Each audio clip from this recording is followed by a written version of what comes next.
Добрый вечер, шановные телеглядачи. Мы рады снова встретиться с вами у телекавярні «Вечерний Витебск». Всем тоже говорю добрый вечер, тебя приветствую. Вітаю. Ваня, ну ось, коли у городі відбуваються які цікаві мероприємства, ми, на жаль, звичайно знаходимося тут у студії на праці, але так само у нас є така перевага з гэтымі людьми цікавими познайомитися больше, скажем так, у такой утульной нашей студийной атмосферы. Ну и чем наша студия не площадка для того, чтобы расширить зрительскую аудиторию, и все то, что кто-то мог послушать в зрительном зале, теперь вот по всей Витебской области, а потом еще останется для истории. А для истории сегодня тоже особенно важно. Так, сапраўды, сегодня у нас четверг историчный, вот як уже с такой стала доброй традицией, и сегодня у нас вельми цікавые гости з Национальной академии наук Беларуси и не только. У нас сегодня у гостях Александр Вашанов, навуковый супрацоўнік отдела археологии першабытнага грамадства Института истории Национальной академии наук Беларуси, Андрей Войцяхович, загадчик отдела археологии сярэдніх вякоў и нового часу, так само Институт истории Академии наук, и усім вядомы Денис Юршак, кандидат исторических наук, доцент. Усім добрый вечер. Наш. Точка. Так. Добрый вечер. Я думаю, одразу, Денис Валерьевич, и пачне, як заўжды, тому что инициатор сустрэчы хто? Денис. Потому что есть добрая и добрая нагода. Ну, есть добрая нагода. Сегодня у библиотецы, у Витебской областной библиотецы распочалась 11-я навукова-практичная конференция «Витебский край», якая проводится совместно с Институтом истории Национальной академии наук Беларуси, якая проводится библиотекой, акрамя того, яшчэ з удзелам Витебского областного краязнаўчага музея. Вельмі добра, что эта конференция стала такой доброй, брендовой для города. И главное, что она дае магчымасць апублікаваць усе тыя даклады, якія прогучаць непасрэдна падчас гэтай канферэнцыі. Ну так, гэта такі важны вельмі момант, што тыя, хто не змог па нейкіх прычынах трапіць на канферэнцыю, але вельмі цікава, потым ёсць заўжды выданне, і можна зборнік ёсць, яго можна ўбачыць у бібліятэцы, на паліцах, ён стаіць, кожны год дадаецца новы том, а галоўнае, ён не проста там стаіць, ён карыстаецца папулярнасцю ў ўсіх выпусках. Ён карыстаецца папулярнасцю, а галоўнае, што ён яшчэ і размешчаны ў інтэрнэце. Можна зарэгістравацца ў Віцебскай абласной бібліятэцы, наведваць яе там і чытаць якраз электронныя рэсурсы, у тым ліку гэтае выданне. Таму у бібліятэку можна зараз хадзіць, нават не выходзячы з сваёй хаты. Больш таго, можна знаходзіцца далёка па-за межамі, але ўсё роўна чытаць напрацоўкі, якія датычацца гісторыі Беларусі, якія датычацца гісторыі Віцебшчыны, Віцебска, ну і у тым ліку краязнаўчыя работы. Гэта вельмі важна і вельмі карысна. Ну и важно ориентироваться, потому что сборников этих уже вышло много. И где искать информацию? Будет. Это 11-й. Гэта будзе 11-й, ну 11-й выйдзе ў наступным годзе, канферэнцыя 11-й, зараз усе выступяць, падрыхтуюць свае даклады, накіруюць іх, і потым яны будуць аб'яднаны і выдадзены пад адзінай вокладкай, таму што сапраўды вось гэты надпіс «Віцебскі край», ён ужо становіцца своеасаблівым брэндам Віцебскай абласной краязнаўчай бібліятэкі, і добра, што гэтая канферэнцыя праходзіць. А я яшчэ адзін сакрэт такі ўдакладню. Ваня, ты яшчэ не ведаеш, и тебе, и мяне ўжо амаль увекавечылі. Мы так само будем в этом 11-м сборнику. Вот, такой молодой, еще все впереди было. Ну, якраз доклад сегодня прогучаў відэапраекты Віцебскага абласнога тэлебачання як дакументальныя крыніцы па гісторыі краю да 65-годдзя з часу заснавання тэлерадыакампаніі «Віцебск». Ну, як думаешь, хто рабіў? А я знаю, меня, честно говоря, предупреждали. Ну ладно. Сюрприз не получился. Но, правда, приятно, спасибо. Если вот... И себя в 11-м, да, сборнике надо будет так, искать. праз год. Миколай Васильевич Пивовар выступил з докладом і якраз сістэматызаваў тую работу, якая і выклаў яе даволі зразумелым выглядзе, каб гэта можна было прадставіць на канферэнцыі непасрэдна ў межах пленарнага паседжання. Таму тут дзякуй вялікі яму. Яму дзякуй, да. І я думаю, што мы будзем звяртацца да нашых гасцей, таму што вось Александр, напэўна, на адзіны можа распавесці гісторыю, якая хвалюе не толькі Віцебска, але, напэўна, всю Віцебскую вобласць, таму што мы ўжо збіраліся ў студыі, калі знайшлі бівень мамонта. Тут долго, конечно. Да, недавно было, кстати. Да, мы про гэта размаўлялі. І вось непасрэдна Александр ведае, які лёс напаткаў гэты бівень. Дзе ён? Што з ім? Як ён сябе пачувае? Ну, Я, власне, тільки вчора з ним вітався, так, доконався до його, бо якраз таки вчора ми відбирали узор для датування, щоб докладно висвітлити, якого ж часу цей бівень, коли на Вітебщині жив цей мамонт, який цей бівень згубив. І я думаю, що неўзабаве праз тыдзень-два мы будем ведаць дакладную датыроўку гэтага бівня. Вось. На сённяшні дзень бівень захоўваецца ў НПЦ «Біяресурсы», гэта такая структура Акадэміі навук, адзін з інстытутаў, дзе гэты бівень будзе закансерваваны, апрацаваны адмысловымі сродкамі, каб у далейшым пазбегнуць яго рассыхання і рассыпання, і будзе перададзены на экспазіцыю новага нацыянальна-гістарычнага музея, который якраз зараз будуецца, і таксама могу сказаць, што пад яго павінна будзе быць створана такая асобная вітрынка, дзе ён будзе... Ну, не вітрынка, нармальная вітрына такая. Нормально, потому что там... Ён колькі там 3 метры быў?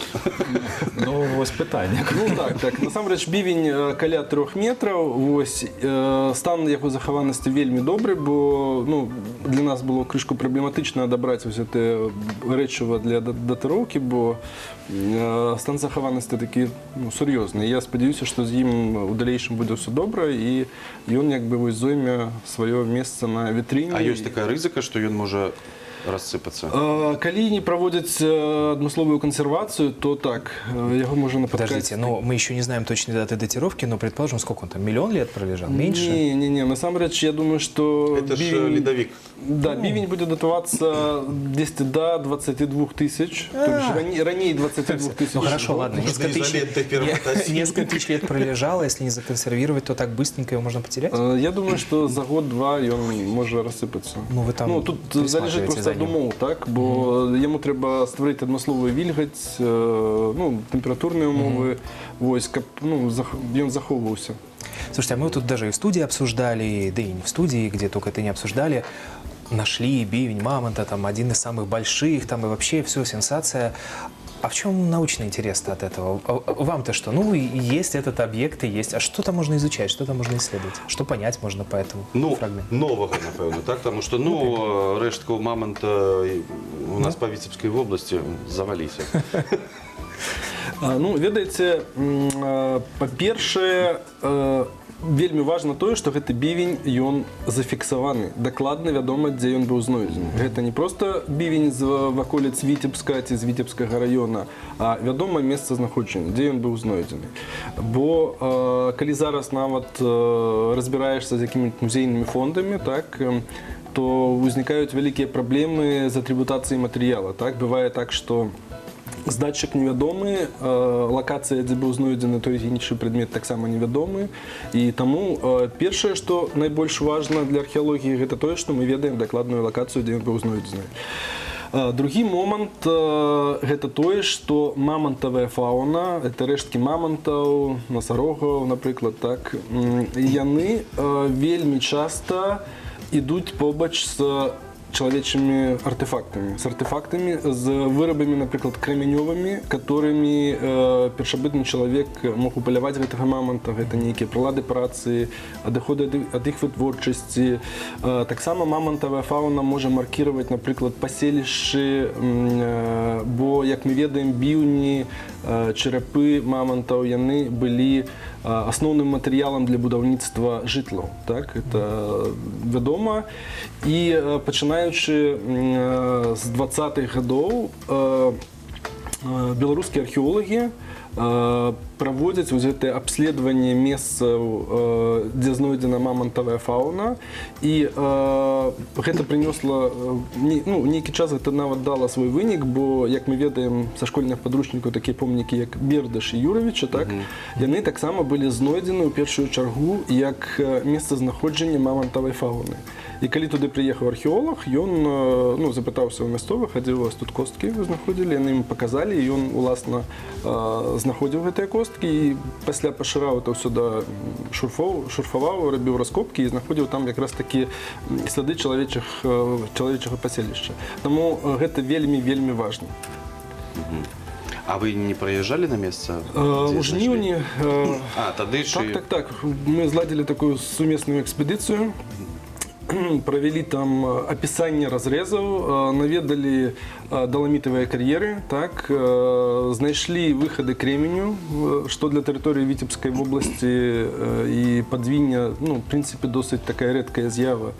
Тому так, одразу ж ми виїхали на місце фактично. Андрей, а ви проїжджали туди? Тому що, наколькі я пам'ятаю, ви до нас приходили, і ми тоді про поховання, ось шмат робили. Я вельми далекий від мамонтової фауни, кременьових виробів. Але поховання для вас були такі близькі теми, і тому, ну, коли ось... Мамонты не ховали своих тому. Коли Олександр каже про те, що, ну, це зв'язано знов-таки з чоловічим життям, ну, не проїжджали. Ні, конечно. Просто поміж нами, тим, чим ми займаємося, там кілька десятків, сотень тисяч. ясно. Все різниця. Ну, до речі, на конт того, що прогучало, ми сьогодні під час конференції вже узняли вельми цікаве питання.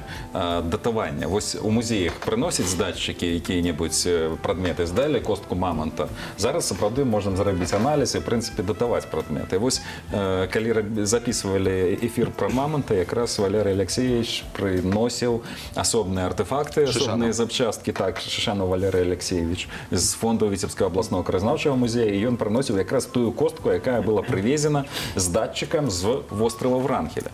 Калі б зараз, не ведаючи, што гэта мамонт з острова Врангеля, узялі, зрабілі экспертызу і маглі ўстанавіць, што ён жыў 4000 год таму.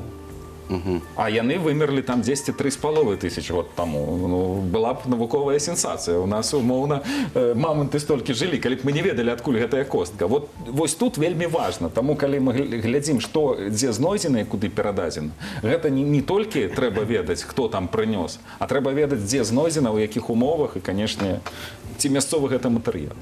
Ці вось такія прывезеныя сюрпрызы ўжо 20-го, можа, і 21-го стагоддзя. Александр, вы первый раз в этой конференции участвовали или уже приезжали раньше? Насамрэч, ну, у Витебску, ясно, не першы раз, конференції так само не першая, але конкретно Витебский край, так, это першы раз, калі вы запросили до удзелу, і па шчырасці, ну, вельмі рады, што так атрымалася.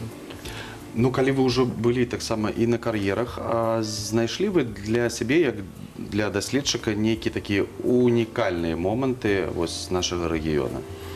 Ну, па-першае, тое, што я казаў, што вельмі важна было ось якраз таки наведаць кар'еры, у тым ліку даламітавыя кар'еры, так, бо для нас заўжды Ну, не ў якасці фотасесіі, як Хотя тоже популярно. часто у нас робяць. Мы зараз кажам выключна пра нейкі навуковы складнік, так, і для нас заўжды было цікава і важна ведаць, адкуль мясцовае насельніцтва эпоху каменнага бронзавага веку здабывала кремень, так? Бо ёсць мясцовы кремень, пра гэта мы ведаем з тых археалагічных калекцый, которые у нас захоўваюцца, з тых помнікаў, которые даследуюцца, але пры гэтым заўжды паўставала пытанне, а што такое мясцовая сыравіна вось якраз такі ў выхадах.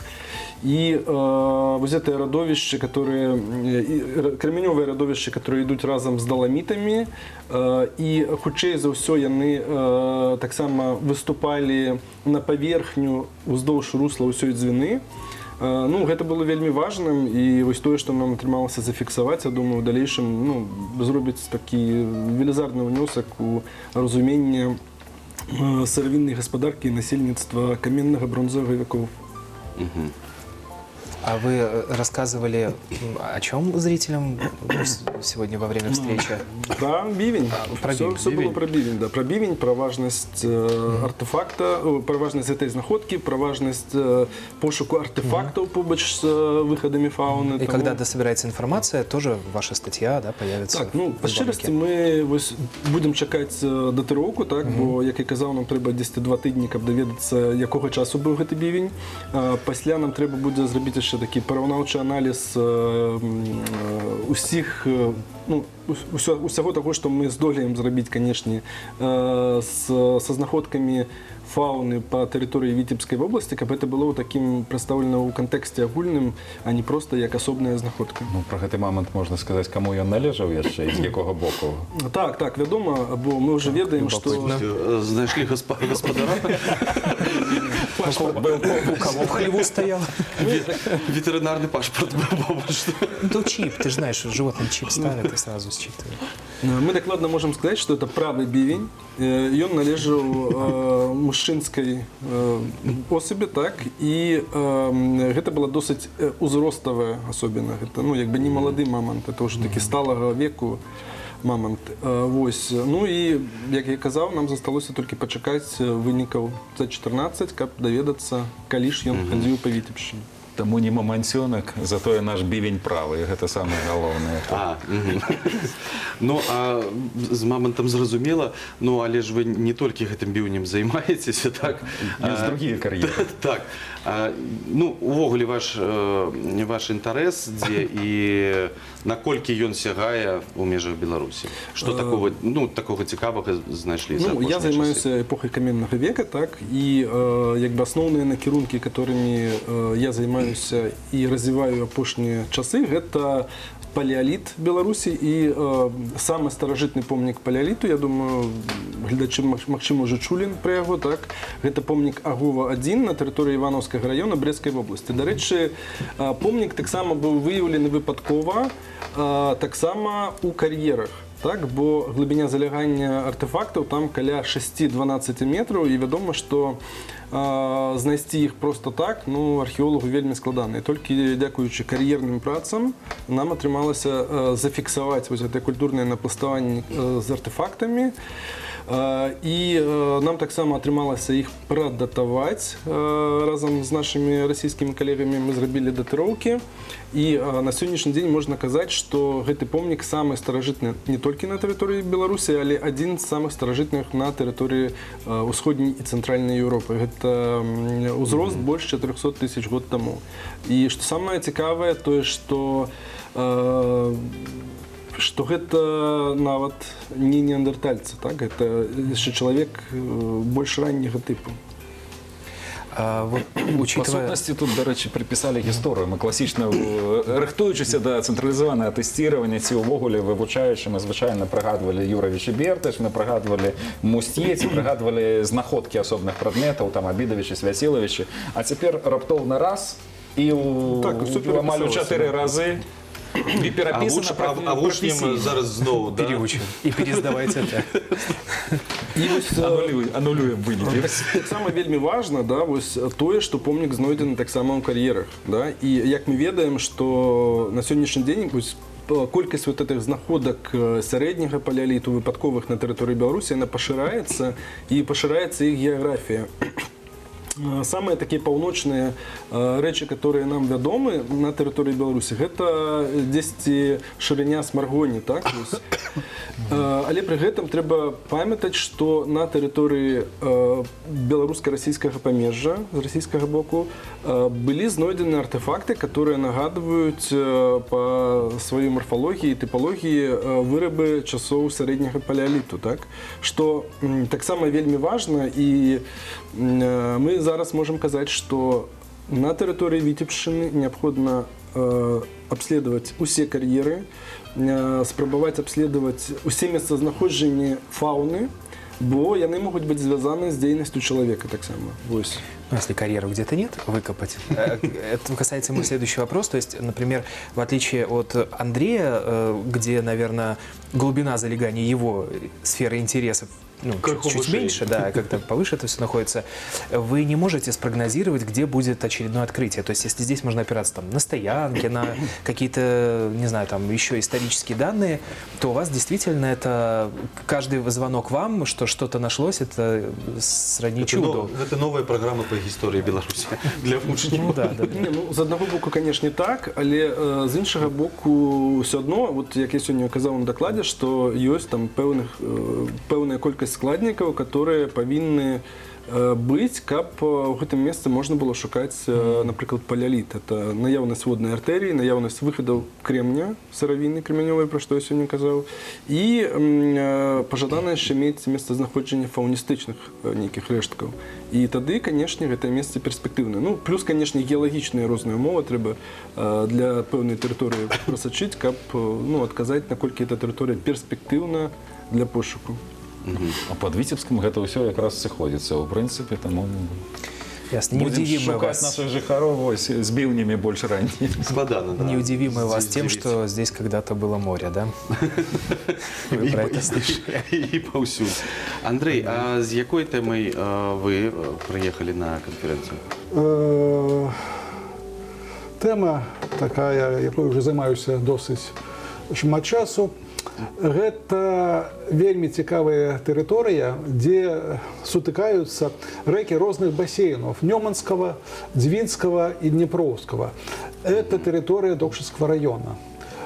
Я там с 2002 года по 2014 шмат праводзіў даследаванняў, і гэта такое невялічкае падсумаванне гэтых даследаванняў о том, як засялялася гэта тэрыторыя на мяжы першага і другого тысячагоддзяў. И как заселялась? Вельмі актыўна і цікава. У Докшинском районе на березе озера Медзазол размещается археологичный комплекс, который привязан до вёсцы Бирули. Это, напевно, адзіная у Беларусі фактория Руси, якая даследована на Великой площади у комплексе с городищем и могильниками, с подорожными селищами. И 10-годовые выники даследования этого комплекса легли у основу вот этого доклада. Плюс еще даследования інших помников у Докшинском районе, и плюс даследования інших авторов у Логойском и Глибоцком районах. Але гэта вы кажаце да 2014-го, а зараз? Пасля Дзе вас можна знайсці, калі не в Докшинскім раёне? Цалкам переключился на Минский район, Логойский район. И займаюсь до сегодня даследованием на этой территории. Там много интересного или просто не хочется далеко отъезжать от дома? Конечно. Уже хочется ближе до дома. Как можно было увечары приехать домой, да. Пераночить не в намёте, а нормально поехать. Не кормить комаров. И гэта вось... Вам наши комары не бесподобны. Я так разумею, вы зараз займаецеся вось гэтымі раскопкамі, так, на рацэ Менка. Археологичный комплекс, да, на рацэ Менка. Расскажите немного. Довольно популярный. Популярный для тех, кто в курсе, интересуется историей, а для тех, кто, может быть, немножко далек от этого, вообще расскажите, в чем там сейчас, почему внимание всех историков сейчас обращено в ту сторону? Напэўна, для беларускага сярэднявечча гэта адзін з самых спрэчных помнікаў, таму што ўсё грунтуецца на узгадкі Менска ў летапісы. Калі была вядомая бітва на раке Немізе, у летапісе было напісана, што калі ў 1067 годзе войскі кіеўскіх князей узялі, спалілі Менск, то адтуль пайшлі на Немігу, дзе адбылася эта вядомая бітва. І адразу ўзнікла пытанне, а чаму яны з Менска, які стаіць на Немігі, пайшлі зноў на Немігу? І ўжо 100 лет таму акадэмік Ясінскі меркаваў, што Менск спачатку знаходзіўся на невялічкай раке Менсы. Это прыток Птічы. І ад гэтай рэчкі ён і атрымаў сваю назву Менск, таму што большасць гарадоў, у тым ліку Віцебск, атрымалі назву ад ракі, на якім яны знаходзяцца. А Мінск, які стаяў на Немізе, павінен быў Неміск назвацца, а не Менск. І з гэтага часу пайшла гэта спрэчка. І цягнулася она вось да гэтага часу. Большасць беларускіх навукоўцаў прытрымліваецца гэтай версіі, што Менск нарэцца Менска. Но адзіным апанентам был доктор і прафесор Эдуард Михайлович Загарульскі, які прытрымліваецца зараз зусім іншай версіі, што паселішча на Ракаменке – гэта звычайная вялікая вёска, а вялікія ўмацаваныя маштабныя валы, якія абкружаюць цэнтр гэтага комплекса, былі насыпаны не раней 14 стагоддзя.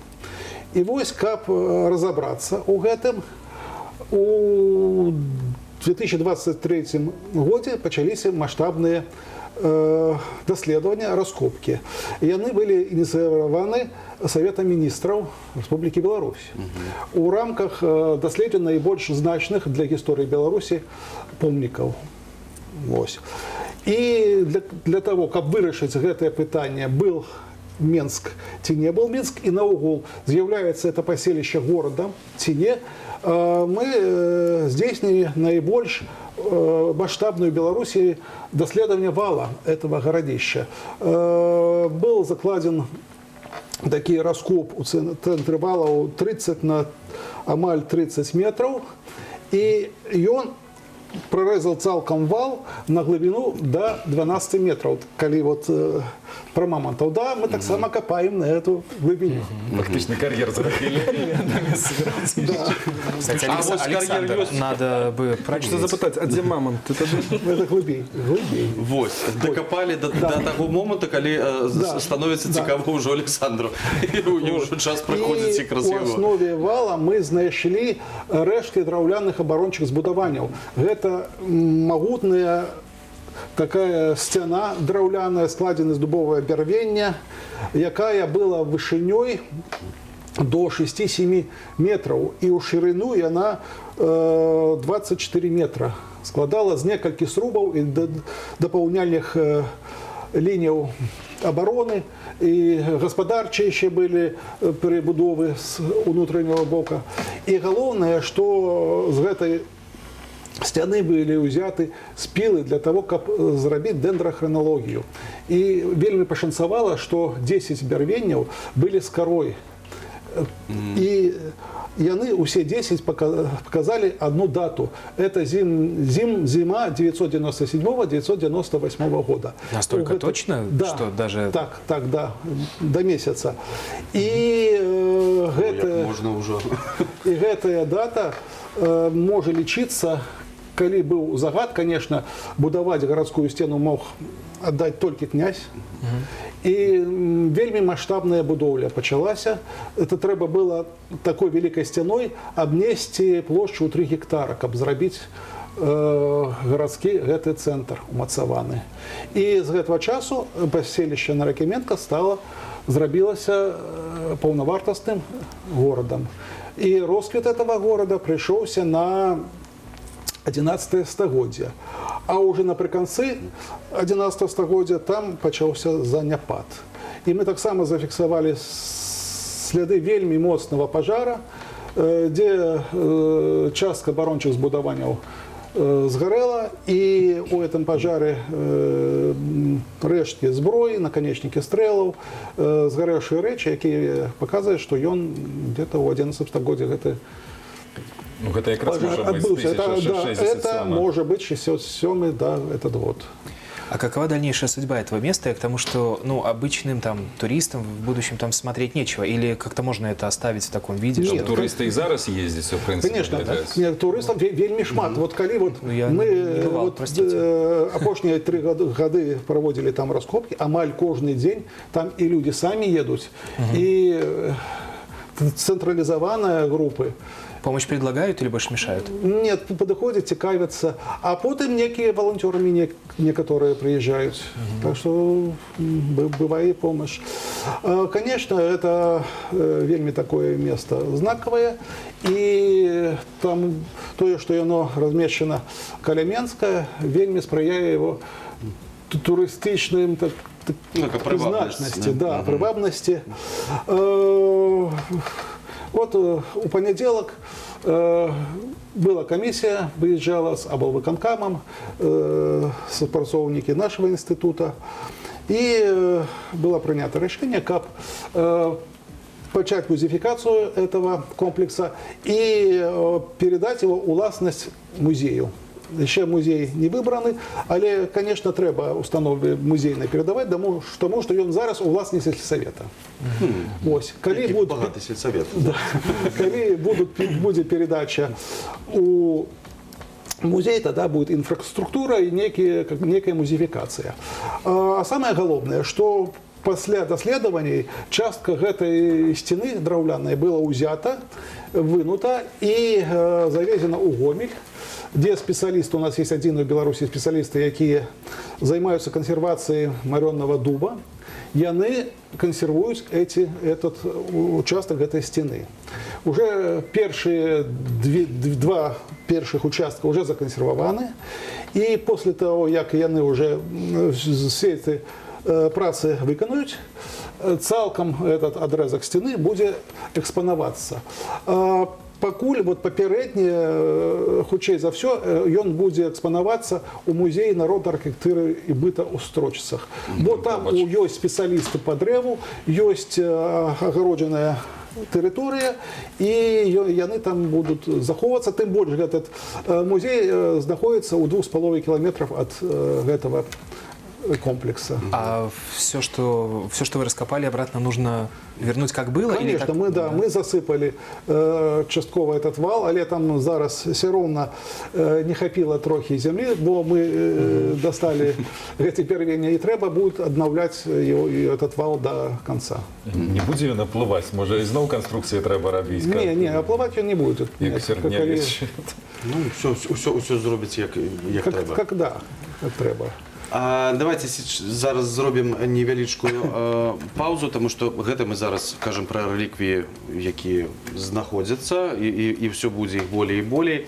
Але вернемся до того, що сёлета у нас 80 год з часу Великої Перамоги, і якраз поглядзім, якія реліквії засталіся ў наших музеях.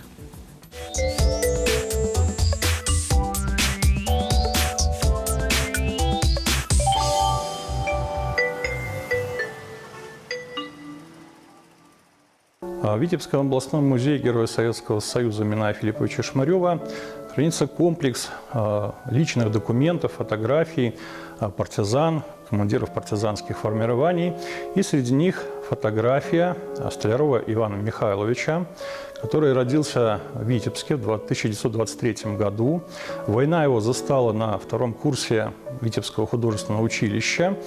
И сначала Иван Михайлович попадает в трудовой лагерь «Зеркалка», оттуда бежит, впоследствии после городской облавы в 1942 году попадает на территорию 5-го железнодорожного полка. Там заболел он тифом, его отправляют в больницу, и оттуда после выздоровления, не дожидаясь новых облав и арестов, он вместе с родственниками уходит в партизанские леса. Именно в деревне Буево он вступит в партизанский отряд Воропаева.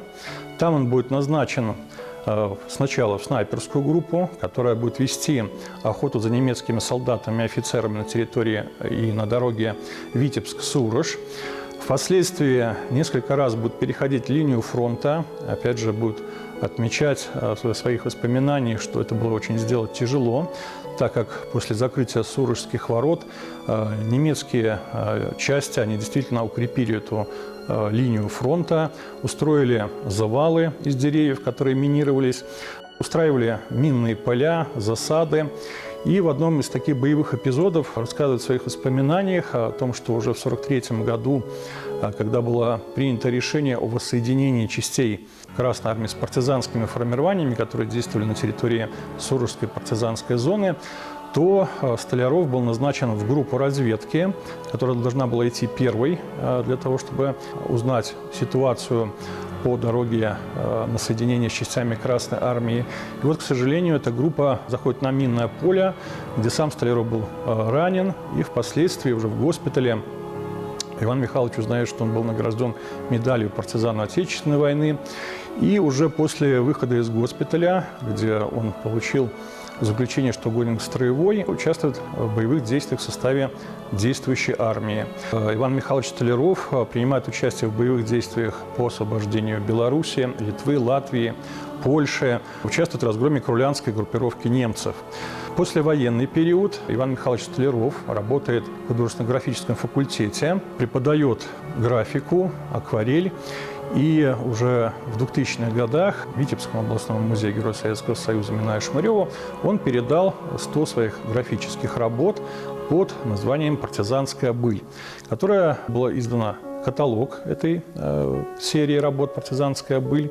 И в этих своих работах он показывает и как жизнь партизан, то тяжелые условия, в которых оказалось мирное население на оккупированной территории, какие-то боевые эпизоды партизанских отрядов и бригад, которые действовали на этой территории. Особый интерес вызывают его работы, которые посвящены отдельным партизанам, в том числе подвигу Михаила Федоровича Сельницкого.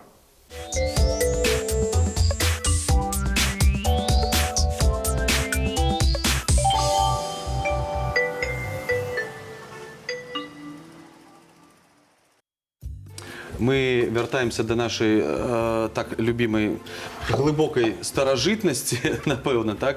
І ось, Андрій, ще таке питання на конт гідронімів. Наколькі ми ведаємо, каля Менкі, знов-таки, як і у нас у Віцебську, так само присутнічає ручай Дунай. Так, да. И он вот отделяя центральное городище, окольный город и Дединец от посада. Это дастаткова распаўсюджаны гідронім, і ён сустракаецца ў тых месцах, дзе з'яўляліся славяне. Это цалкам славянскі гідронім, і ён амаль у кожным раёне Беларусі. Нават, ну, калі паглядзець, і не толькі ў Беларусі, і на тэрыторыі іншых краін. Но что удивительно, Дунай никакому городу названия не дал. Или я сейчас пока... Нет. Наверное, настолько распространенное было название, что даже... Заблудиться можно было. Ну да.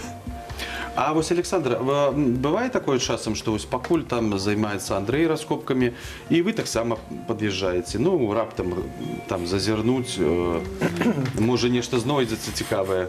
Ну, конечно, насамрэч мне падаецца, усе супрацоўнікі інстытута, археолаги прайшлі праз раскопкі на Менцы. Адзін за адным. Да, тому что, ну, там сапраўды працы, конечно, маштабныя, і дапамога была патрэбная.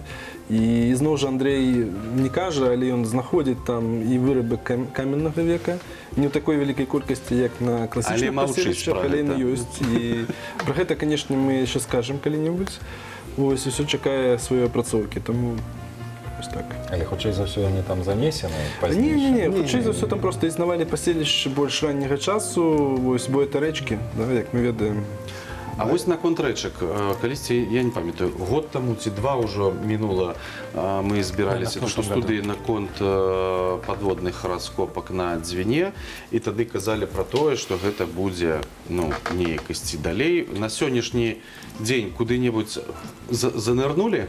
Ну, яшчэ? гэта трэба пытаць непасрэдна ў саміх даследчыкаў, які дакладней, наколькі я памятаю,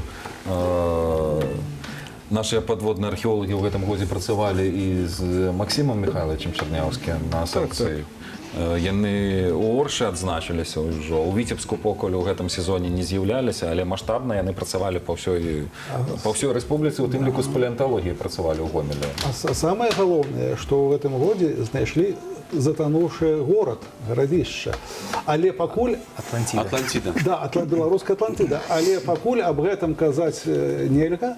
Вот, але что сказали? Нет, это я просто насовал. Давайте далее. Да, больше конкретно, коли уже працуют все эти материалы. Послушайте, будет... это, по-моему, даже в секрете держит это место, конечно, да? конечно, да, чтобы да, туда не... ну, зараз координаты вы нам... Інфармація праводзілася, але яна далёка не ішла. Таму тут можна толькі прыкладна здагадвацца спецыялістам, але не больш. І нават не гэты вадаём вы таксама не скажаце. Не, там захаваліся і сцены драўляныя, і все, як затапіла ў сярэднявеччы гэты горад. Так, А як могло так статися, що ну, Откуда столько воды пришло? Уровень грунтовых вод поднялся и Ого. Не, ну, и ушел под воду. На конт ґрунтових вод, на конт середньовіччя ще не сустракавали. І знову ж таки розкопки на Савці, на Кривінському торфяннику Максима Михайловича Чернявського показують, його публікації вельми добре адлюстровують, що Кривінський торфянник, зараз це торфянник поміж Сенінським і Бішенковським районом, колись був великим озером. Палеовозером, причому його поміри, знову ж таки по публікаціях, там здається 15 на 8 кілометрів, це більше, ніж Нарач. І таке озеро, і вельми цікаво, чому ось часом здивляються, навошта на тим же кам'яному ці в бронзовому віку, навошта використання підводних археологів. Откуль люди на дні. А там на торфяннику працюють, і під слоєм торфа, по сутності, що таке торф? Це заболочене озеро. Там знаходять поселення. А чому? Тому що за цей час, ось за опошній час, коли ступив опошній ледовик, тільки на прикладі Кривінського озера можна побачити приклади, коли вода піднімалася на 2 метри вище сучасного узровня. Ну, сучасний узровень – це торфянник, уже заболочене озеро, все, воно болотом стало. Ці опускалися на 2 метри ниже. Узровень ґрунтових вод, і не тільки ґрунтових, ось уявіть, було велике озеро, а раптовно воно опустилося на 2 метри. Людям треба ближче до води, відповідно, вони з'являються, стоянки опускаються. А зараз приходиться працювати у торфі, там, де быццам бы і не чакаеш. І гэтае паселішчы знайшлі таксама выпадкова, калі праводзілі меліаратыўныя работы ці здабычу торфа. Потому что так просто никто не додумается копать в болоте, думаючи там, что там, а там могут быть сюрпризы. Александр, вы уже прошли курс дайвинга? Ну, давно уже. Я один из первых так. Есть. Да, уже. конечно. Не получилось, да, шутка? Не. А вообще вот... Не зашла. Андрей, Александр, А не зашла. достаточно ли вам вот тех раскопок, которые есть сегодня в Беларуси, вот те материалы, которые набираются, вам на много лет исследований, или вы готовы охватывать больше, и хотелось бы этих раскопок побольше, потому что мы здесь часто говорим, и Витебск хотелось бы перекопать, ну, кстати, вот эту вот зону как раз, которая у нас на экране, и Полоцк, опять же, там тоже... Ну і Полоцьку, і у Бесконечно. Віцебську, і хотілося Можна б таки исследовать. відновити, коли у нас були так само, я пам'ятаю, ігор Цішки, що можна знов таки відновити ось гэты верхній замок, коли відбувалися розкопки і все. Или есть чем работать, и не гоните... Ну, видите, я вот завжди казав, що польовий сезон занадто короткий. Да? И, конечно, потепление. Конечно, часу не хапает, потому что копать треба больше. Это однозначно, бо помники разбираются, помники знищаються, так? И треба доследовать як мага болей, каб мець больше информации про гісторыю нашай краіны, каб мець больше інфармацыі пра часы з'яўлення тут першых людзей, развіццё розных гарадскіх структур у розныя часы. Таму, канешне, капаць трэба больш. Гэта дакладна. Это к тому, что мы тут с Сергеем как-то, была у нас задача, редакционное задание, погрузились в историю Полоцка аж до там, 12 века. 12 столетия, так. Хотя, наверное, еще глубже. И на самом деле это невероятно увлекательно. Вот все те находки, которые там были обнаружены, это все как-то переворачивает наше сознание. Вы с этим сталкиваетесь как-то, наверное, может быть, чаще. Но вам интересны каждому какие-то, вот, не знаю, там отдельные регионы или вся Беларусь в целом? Не знаю, Полоцк, может быть, как-то он действительно выделяется на фоне всего. Ну, як я займаюся кам'яним віком, то, звісно, мені цікаво Уся країна. Да, вся країна. А Андрей? Полоцку буде кам'яний вік. Полоцк, конечно, вельми унікальний город, і от опошніх годы даследований показали такі матеріали, особливо якая ювелірна справа була у Полоцку в 10-11 стагоддзі, і шмат рэчаў, які лічыліся, што яны выраблены ў Скандынавіі і прывезены сюда, казалось, што вырабляліся тут у Полоцку ўсё. І нават не адтуль сюды, так, а тут. І нават вот была конференция в этом году в Санкт-Петербургу великая. И россияне здивляліся, что и у Гнездова такі знаковый помнік на 10 стагоддзі, і в іншых городах такой ювелірнай справы, як Полоцкі, нема нідзе. Это вот диво такое. Это та самая ювелирная справа, якая под стадионом была знайдена на В полотне. прямом смысле ювелирная. И это сапраўды, это не маленький какой-то, это целый квартал ювелиров. Какие еще доследовать. Это такой промысловый масштаб, это не какие-то вот ремесленные майстерни. И они и для полоцкой земли, и на импорт робили вельмі шмат якаснай і упрыгажэнняў і іншых рэчаў. Сапраўды, калі вот пачинаюцца вот масштабныя какие-то раскопки, конечно, з'яўляецца і матэрыял. І можна по-іншаму глядзець на І гісторыю. ви так само займалися у Полоцку похованнями, так? Не, я в Полоцку Ні? ніколі нічого. Туди ні. Не. Ой, съездите, там далеко так от дома. интересно. Ну зараз вас, Денис, калі не ведаеце, можна анансаваць. Я так разумею, што ўжо тут ад нас скрываюць факт, дзе знаходзіцца беларуская Атлантыда. Але якія зараз магчымыя пункты, дзе могуць адбыцца раскопкі і яны пераважаюць перад іншымі, вось у першую чаргу трэба рабіць там. Ну, рабіць шмат дзе трэба, але ў першую чаргу трэба рабіць там, дзе будуць якія-небудзь будаўнічыя работы, каб мы не згубілі гэтыя аб'екты. Таму гэта самае галоўнае, таму што ў археалогіі ў чым спецыфіка? Ён можа быць згублены, калі ён поўнасцю даследаваны аб'ект. Гэта той прыклад, адзіны прыклад, калі аб'ект можа быць выключаны з гісторыка-культурнай спадчыны нават. Таму што галоўная каштоўнасць не ў тым, што вось тут ёсць у нас там курганы умоўна, а ў першую чаргу навуковая ці гарадзішча, а навуковая, што там ёсць і што гэты аб'ект можа, якія тайны раскрыць. Таму даследаваць можна шмат. Прыклад з Спаса-Преображэнскай царквы, пра які вы рабілі фільм, паказаў. Як толькі туды здавалася, аб'ект даўно даследаваны, даўно вядомы. Як толькі прыйшлі археолагі, як толькі пачалі грунтоўна даследаваць, адразу атрымалі сенсацыі, атрымалі і першы вядомы нам план, па сутнасці будаўнічы план і іншыя значныя дасягненні. Таму я думаю, у тым жа Полацку, калі Полацкі дзяржаўны універсітэт і іншыя археолагі зоймуцца, напрыклад, Бельчыцкім манастыром, гэта можа быць чарговая сенсацыя. І у Полацку шмат чаго можна капаць. Як і ў Віцебску, у нас пры ўсім пры тым яшчэ далёка не ўсё вывучана адносна сярэднявечных гарадоў. У нас такі ёсць Александр, можна так глыбока капнуць, што... Цяпер трэба знайсці яшчэ і ўсё ж такі вырабы з віцебскага кремню, з рубаўскага, таму што кремень ёсць, засталося.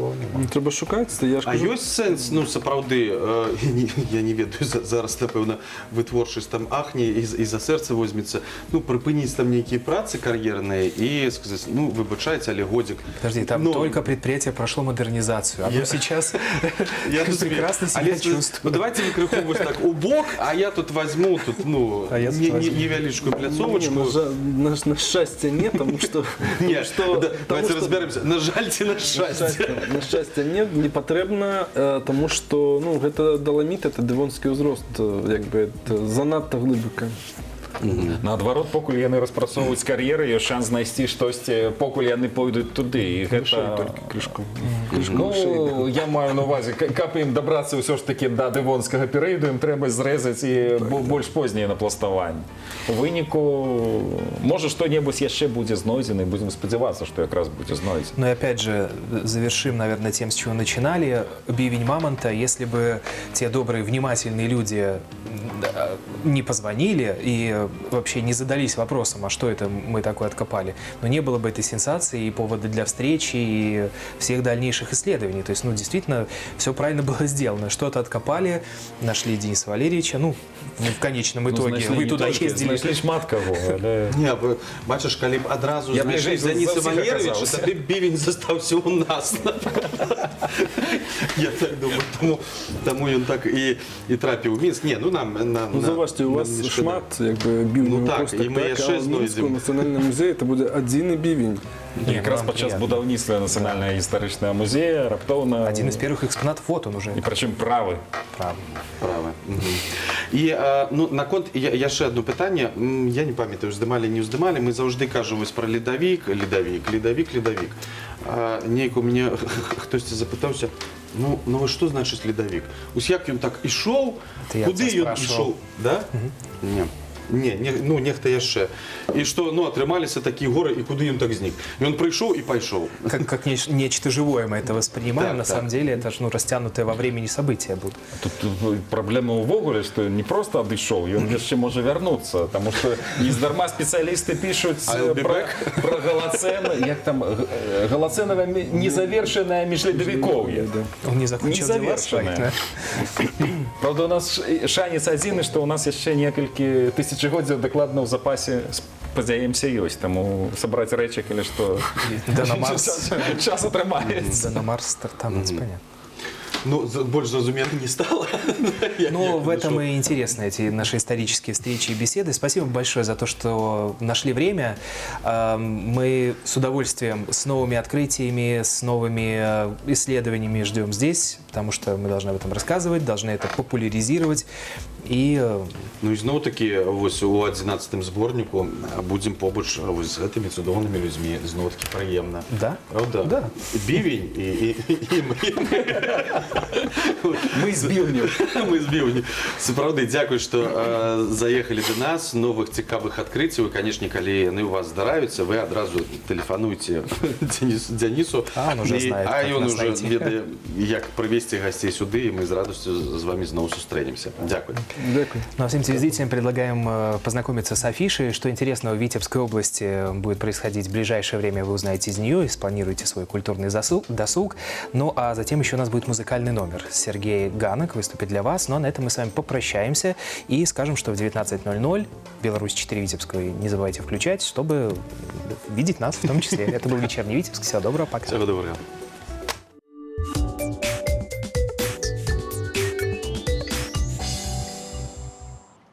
Новая интерпретация известной истории. Утром в пятницу в кинотеатре «Мир». 15-летняя девочка попадает в страну чудес, где солнце всегда в зените и нет времени. Среди жителей она узнает своих родных, знакомых и друзей, но никто из них не узнает Алису. Чтобы вернуться домой, ей предстоит преодолеть множество препятствий и странностей. В 10 утра в Витебской областной библиотеке имени Ленина открывается выставка «Витебский экслибрис». Проект знакомит посетителей с книжными знаками из коллекции витебского краеведа Аркадия Подлипского. В витринах выставочного зала представлено 84 книжных знака, созданных в разных техниках 12 художниками для витеблян. В ратуше заключительный день работает выставка «Передвижники». В выставочном зале представлены копии собрания музея. Объединение художников существовало в конце 19-го, начале 20 веков. Среди них были такие мастера, как Саврасов, Поленов, Левитан, Шишкин и другие. Вход свободный. Там же последний день открыта выставка, посвященная выдающемуся исследователю белорусской архитектуры Юрию Якимовичу. Благодаря архитектору-художнику под охрану государства были взяты десятки объектов культурного наследия – усадьбы, замки, городские кварталы.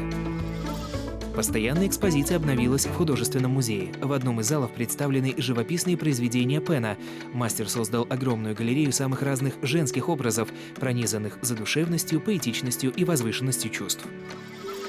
Выставка «Акварели в Золотом кольце». Художница из Минска Виктория Куница представляет свой взгляд на дыхание жизни. Проект посвящен игре света, постоянному движению и изменению цветовых созвучий в природе.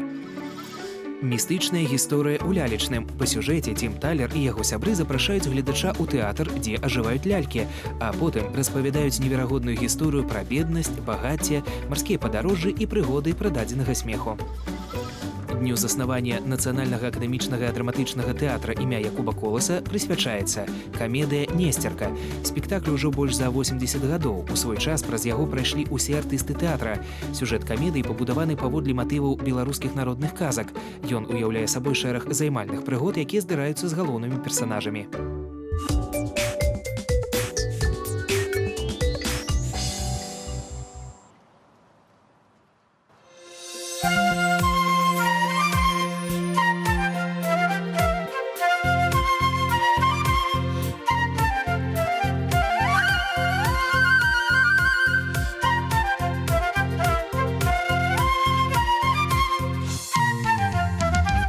Вишенка, шарешанка, ягода к нему.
маку, лебяды без солі. Отвернулся от яды и маўляў даволі, каб все жыта полягло, хата каб сгорела. Мне прымацкае мае жыццё надоело.